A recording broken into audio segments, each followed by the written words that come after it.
பொதுவாக நான் இது வந்து அரசியலாக பார்க்க விரும்பலை. தயவு செஞ்சு வந்து ஒரு மனிதாபிமானத்தோட என்னை பொறுத்த வரைக்கும் கரூரில் மொத்தம் 41 பேர் இறந்ததில் 31 பேர் கரூர் மாவட்டம். அது 27 குடும்பங்களை சார்ந்தவங்கள்.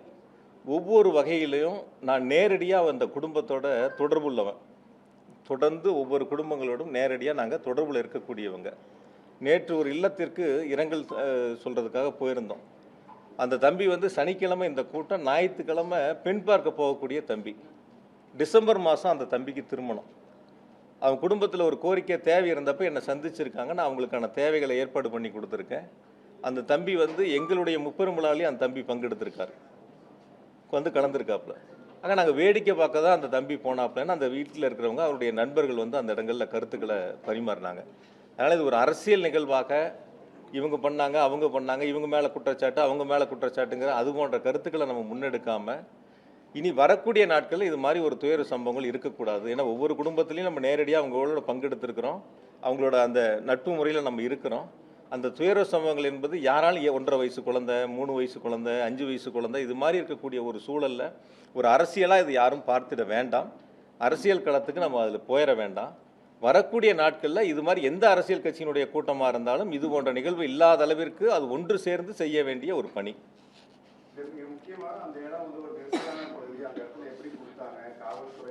பல கூட்டங்களுக்கு இப்போ திருச்சியிலேருந்து நீங்களும் இங்கே வருகை இருந்திருக்கிறீங்க. நிறையா பல ஆண்டுகளாக நீங்கள் தொடர்ந்து இதில் இந்த பணியில் இருக்கிறீங்க.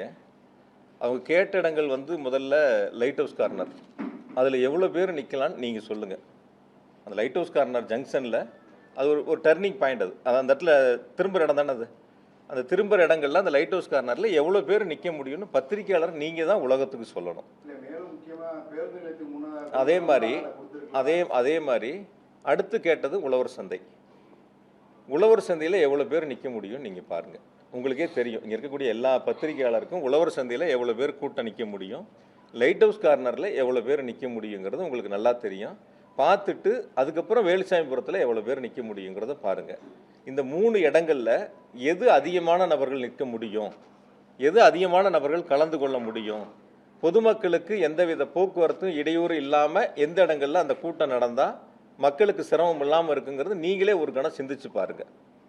லைட் ஹவுஸ் கார்னர் கொடுத்துருந்தா ஒரு கால் பக்கத்தில் அமராவதி ஆறு இருக்குது, இந்த பக்கம் பெட்ரோல் பங்க் இருக்குது, அது ஒரு திரும்புகிற இடம், நகரை விட்டு வெளியே போகிற இடத்துல திரும்புகிற இடங்கள்.